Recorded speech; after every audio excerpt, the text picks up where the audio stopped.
Un matin éclatant à Ouagadougou.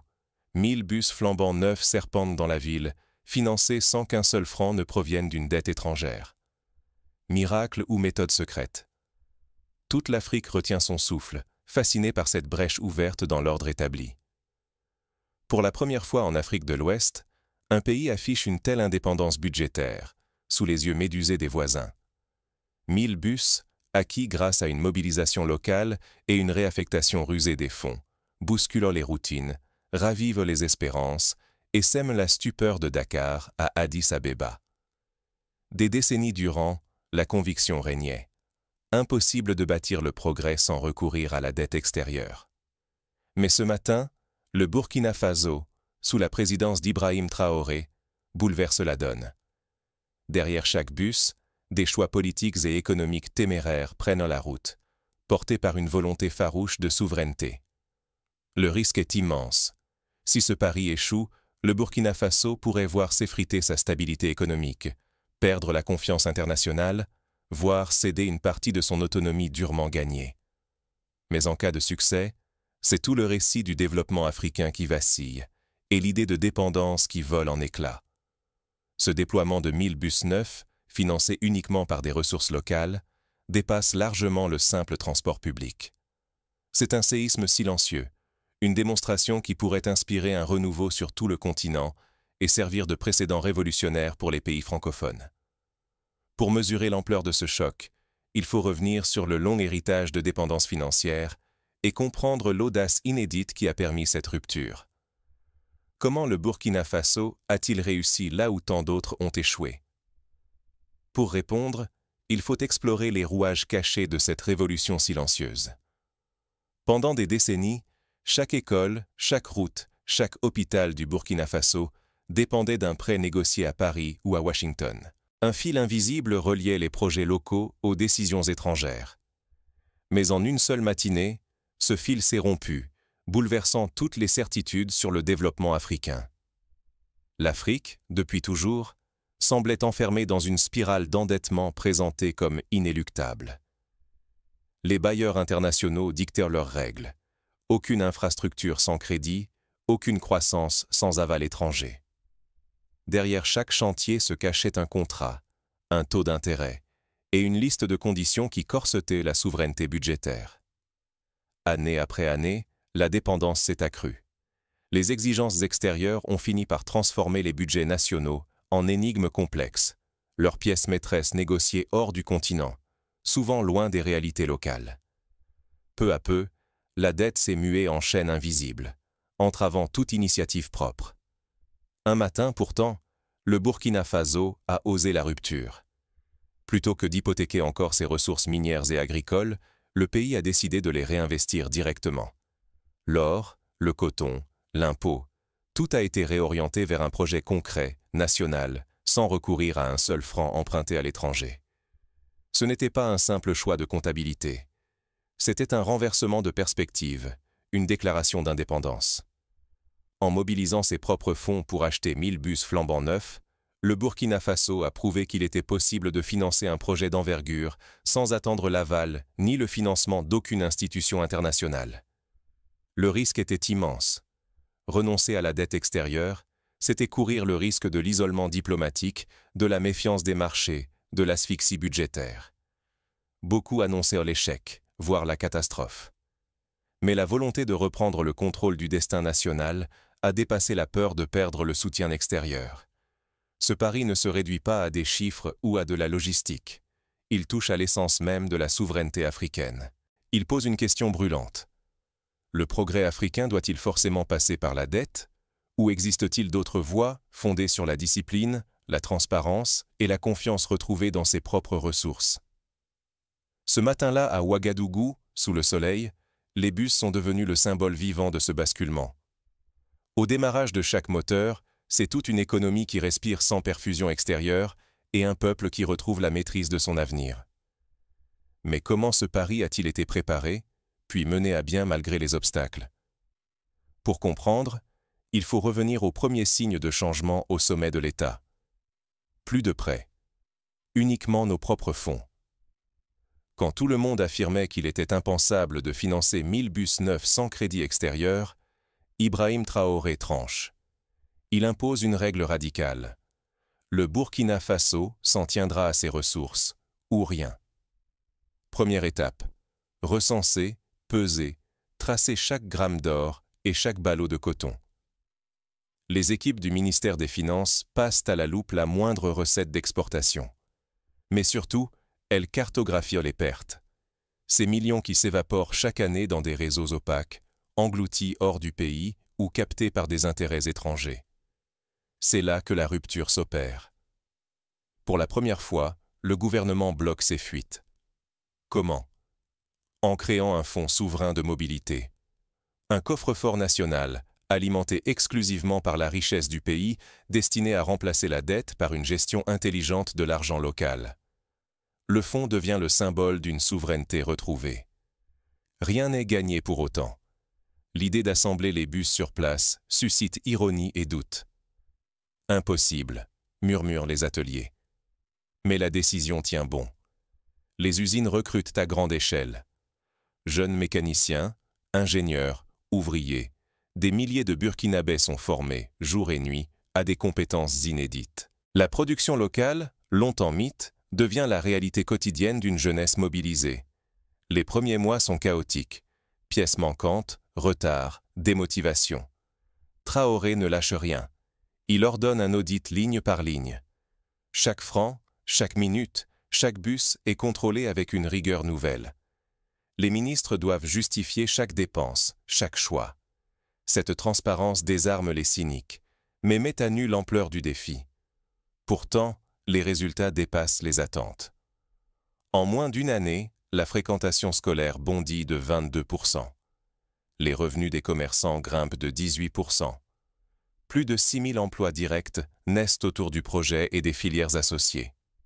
Sur les marchés, on parle d'une renaissance silencieuse. Le quotidien de milliers de familles change.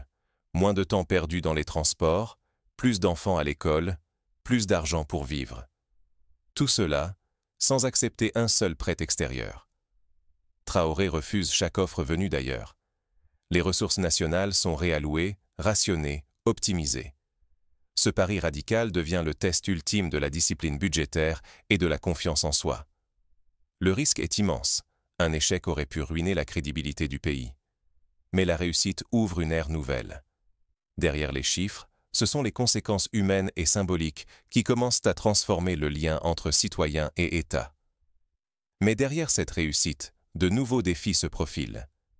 Les regards extérieurs, intrigués ou inquiets, scrutent chaque mouvement du Burkina Faso. Dans les rues de Ouagadougou, le bus n'est plus un simple moyen de transport. Il est devenu le cœur battant d'une révolution silencieuse. Chaque matin, des milliers de Burkinabés montent à bord, transportés non seulement vers leur travail, leur école ou leur marché, mais aussi vers un avenir où le peuple prend le contrôle de ses ressources et de son destin. Le quotidien s'allège. Les trajets interminables appartiennent au passé. Chaque minute gagnée se transforme en temps pour la famille, l'éducation ou la production. Les commerçants installent leurs étals plus tôt. Les élèves passent la porte de l'école à l'heure. Les travailleurs rentrent chez eux moins épuisés. Derrière chaque billet composté, un cercle vertueux s'enclenche. La productivité grimpe, le moral aussi. Mais les retombées dépassent la sphère individuelle. Chaque franc investi dans ce circuit national, du salaire du conducteur à la réparation des bus, reste au Burkina Faso. La richesse cesse de s'évaporer vers des comptes étrangers, elle circule, irrigue ateliers, PME, familles. La monnaie se stabilise, le secteur du transport multiplie sa contribution au produit intérieur brut, et la croissance cesse d'être une abstraction pour devenir une réalité vécue. Les bus effacent plus que des distances. Dans leur espace, les frontières sociales s'estompent, commerçantes, étudiants, ouvriers et cadres partagent un même banc, un même trajet. L'accès facilité aux écoles, aux marchés, aux hôpitaux tisse une cohésion nouvelle, redonnant à chaque Burkinabé le sentiment d'appartenir à un élan collectif. Ce modèle éveille la curiosité au-delà des frontières. Des délégations venues du Mali, du Niger, du Sénégal explorent Ouagadougou, cherchant à comprendre comment un pays enclavé a pu accomplir une telle transformation, sans dette extérieure. Les discussions s'ouvrent sur la coopération sud-sud, des protocoles d'échange se dessinent, et l'idée d'adapter ce modèle fait son chemin à Abidjan, Cotonou ou Lomé. Le Burkina Faso devient, le temps d'une expérience, un laboratoire d'alternatives africaines. 3 chemins s'esquissent pour l'avenir. La voie réaliste miserait sur la rigueur, garder transparence et discipline pour consolider l'acquis, inspirer durablement. Le scénario optimiste verrait ce modèle essaimé, réveillant une renaissance régionale, avec des alliances inédites et une confiance populaire retrouvée. Mais la route reste incertaine. Pressions extérieures, risque de récupération politique, tentation de relâchement. Toute défaillance pourrait fragiliser la dynamique, tester la résilience du pays et offrir au continent une leçon amère sur les limites de l'autonomie. Car l'enjeu dépasse largement le transport. La réussite de ce projet pourrait inspirer une génération entière de décideurs africains, réveiller l'espoir et prouver que la souveraineté ne se proclame pas. Elle se construit, pas à pas, dans chaque choix budgétaire, chaque mobilisation collective. Mais un tel élan peut-il vraiment durer face aux coups de boutoir du réel? La suite va révéler, à travers une série de défis inattendus, si ce pari d'indépendance peut survivre aux tempêtes à venir. La souveraineté n'est pas qu'un mot, c'est une discipline concrète. L'exemple Traoré le prouve. Il existe des leviers réels pour reprendre la main sur son avenir, que l'on soit État ou citoyen. Rien n'est laissé au hasard. Tout commence par la transparence, s'appuie sur la compétence, la production locale, et s'enracine dans une coopération choisie, dopée par la technologie. Première clé. La transparence absolue sur les finances publiques. Au Burkina Faso, chaque franc investi pour le projet des 1000 bus était traçable, contrôlable à tout instant par une plateforme numérique accessible à tous. Cette ouverture radicale dissipe la suspicion, permet à chacun de suivre le chemin de l'argent commun et ferme la porte à l'opacité. Deuxième clé. L'investissement massif dans la formation locale, technique et universitaire. Il ne suffit pas de bâtir des infrastructures. Il faut former ingénieurs, techniciens, gestionnaires capables d'assurer la maintenance, l'innovation et l'autonomie de demain. Sans expertise nationale, la dépendance ressurgit, quelles que soient les intentions. Troisième clé. La priorité à la production locale, à chaque étape. Pour chaque bus, chaque pièce, chaque service, ce sont les ateliers locaux et les entreprises nationales qui sont sollicités, afin que la richesse générée reste dans le pays et irrigue tout un écosystème de compétences et d'emplois. Ce choix quotidien est un acte de souveraineté, autant qu'un pari économique. Quatrième clé, la coopération régionale librement consentie, jamais subie. Plutôt que d'accepter des accords déséquilibrés, le Burkina Faso mise sur des partenariats utiles, où chacun contrôle ses apports. Cette approche protège les projets stratégiques de toute mainmise extérieure et permet de négocier à armes égales. Cinquième clé, la gestion publique numérisée. Grâce aux outils numériques, l'État contrôle, ajuste et améliore ses politiques en temps réel. Ce système réduit drastiquement les fraudes, les gaspillages et permet une réponse rapide aux besoins du terrain. Enfin, l'indépendance financière repose sur la rigueur dans la gestion du service public. La discipline budgétaire n'est pas qu'un principe, c'est l'assurance, chaque jour, de collecter, réinvestir et garantir la qualité du service, sans s'abandonner à la facilité des dettes ou des arrangements précaires. Mais chaque écart, chaque relâchement face à ces principes expose à la rechute dans la dépendance et la fragilité. Ignorer ces clés, c'est risquer de voir des intérêts extérieurs reprendre la main et de perdre le contrôle de son propre destin. Reste à voir si ce modèle peut inspirer d'autres nations africaines.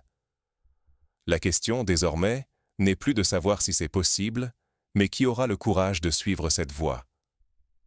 Quand un peuple prend son élan par ses propres moyens, il ne revient plus jamais en arrière. Ce matin-là à Ouagadougou, ce ne sont pas simplement 1000 bus qui ont pris la route. C'est une idée entière de souveraineté qui s'est mise en mouvement, portée par la conviction qu'un pays peut tracer sa voie sans s'agenouiller devant les bailleurs. Le Burkina Faso a prouvé qu'avec de la rigueur, de la discipline et de la transparence, la dette n'est plus une fatalité. Chaque bus flambant neuf dépasse le simple outil de transport.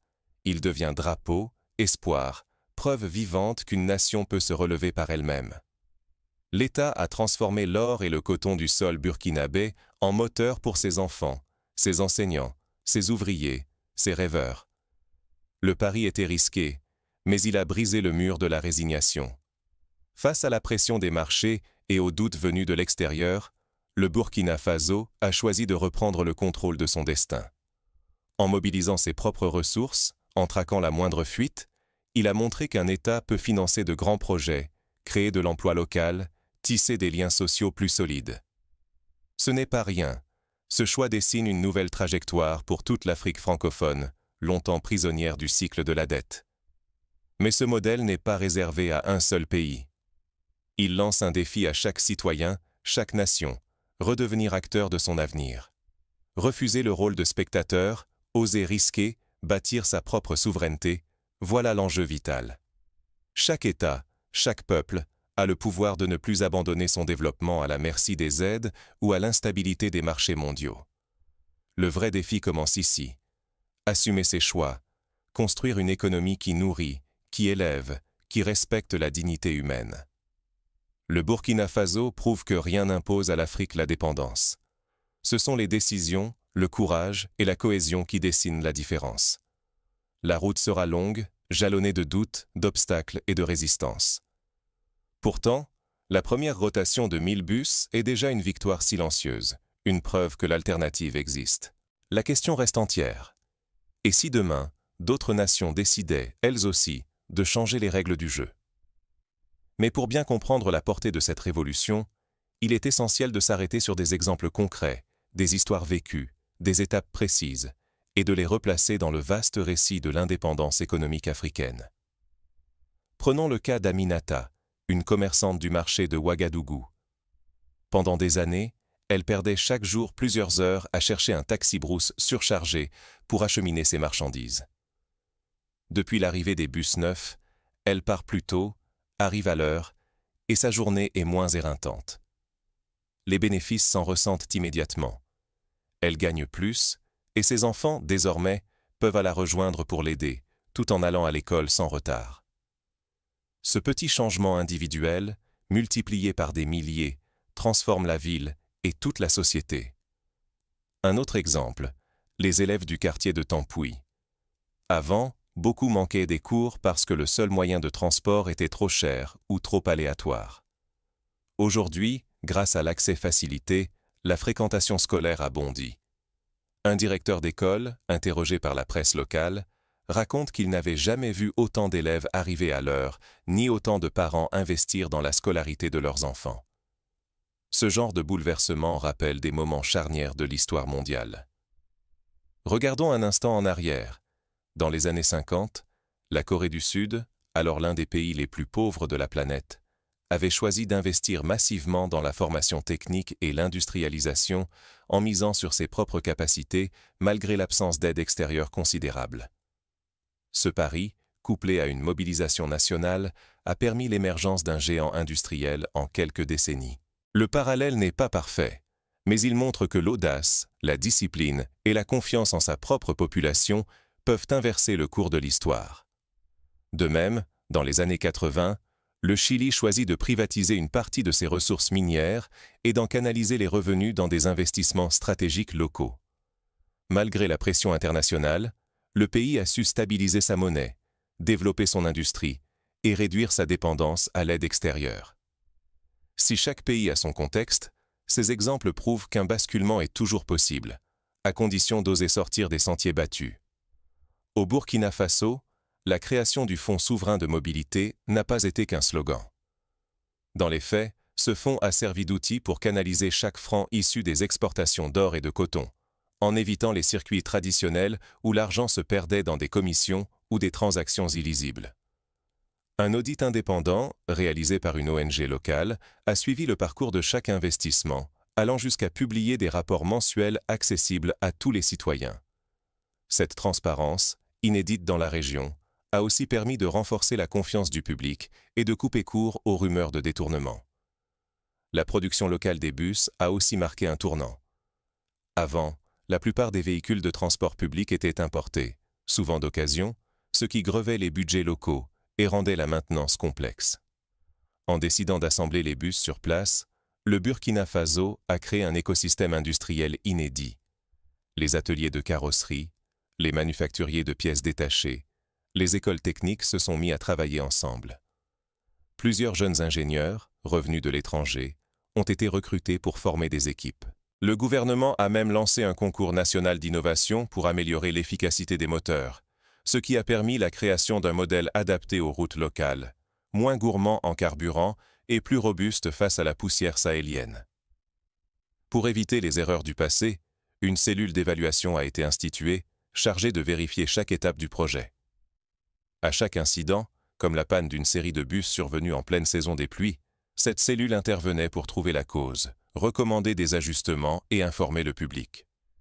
Ce mode de gestion, calqué sur les meilleures pratiques internationales, est devenu un modèle de rigueur, imité par d'autres ministères. Les effets de la politique d'indépendance se sont aussi fait sentir dans le secteur bancaire. Avant, les banques du pays dépendaient largement de lignes de crédit internationales, ce qui limitait leur capacité à financer des projets locaux. Grâce à la multiplication des flux internes générés par le projet des bus, plusieurs institutions financières ont pu élargir leurs offres de crédit aux petites entreprises, favorisant l'émergence d'un tissu entrepreneurial dynamique.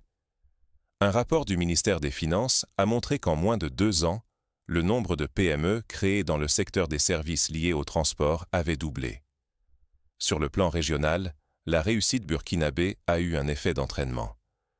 Lors d'un sommet de la Communauté économique des États de l'Afrique de l'Ouest, plusieurs chefs d'État ont publiquement salué l'audace du projet, invitant leurs propres ministres à s'inspirer du modèle. Des missions d'échange ont été organisées.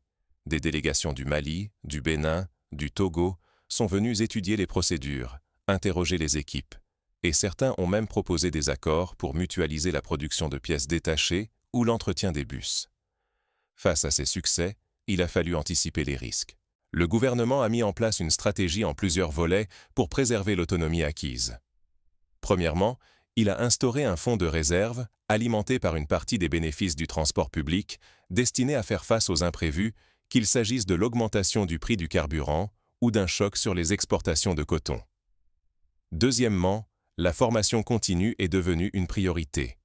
Chaque conducteur, chaque mécanicien bénéficie désormais de sessions régulières pour s'adapter aux évolutions technologiques ou réglementaires. Un autre pilier de la réussite est la gestion participative.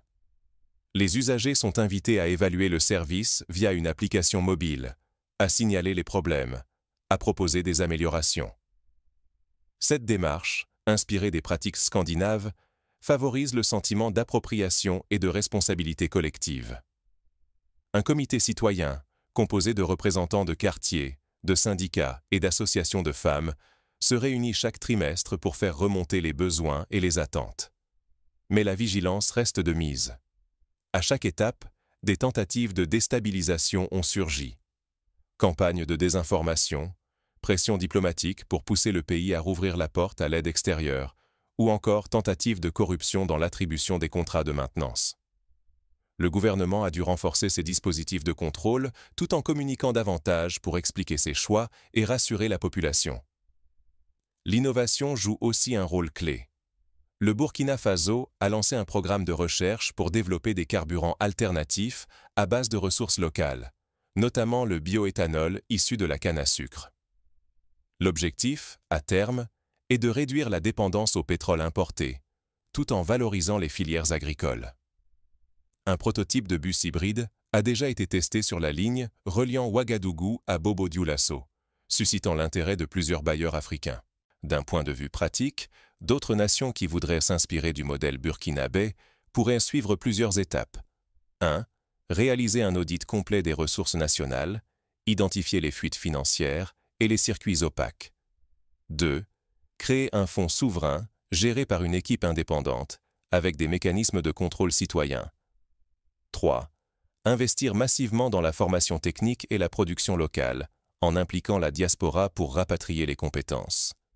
4. Privilégier les partenariats régionaux égalitaires, refuser les accords léonins et mutualiser les efforts pour réduire les coûts. 5. Adopter une gestion transparente, avec publication régulière des budgets et consultation des usagers. 6. Instaurer un système d'alerte et de gestion des risques pour anticiper les crises et éviter de retomber dans la dépendance. 7. Mobiliser la société civile, les médias, les syndicats, pour garantir la vigilance et empêcher les dérives. 8. Encourager l'innovation locale, que ce soit dans la technologie, la gestion ou la gouvernance. À travers ces étapes, un pays peut progressivement s'affranchir de l'aide extérieure et bâtir sa propre voie vers le développement durable. En conclusion, le Burkina Faso offre aujourd'hui un miroir et un défi à toute l'Afrique francophone. En osant rompre avec un demi-siècle de réflexes budgétaires, il démontre qu'un autre avenir est possible, à condition d'allier discipline, transparence et confiance dans la capacité collective à inventer des solutions adaptées.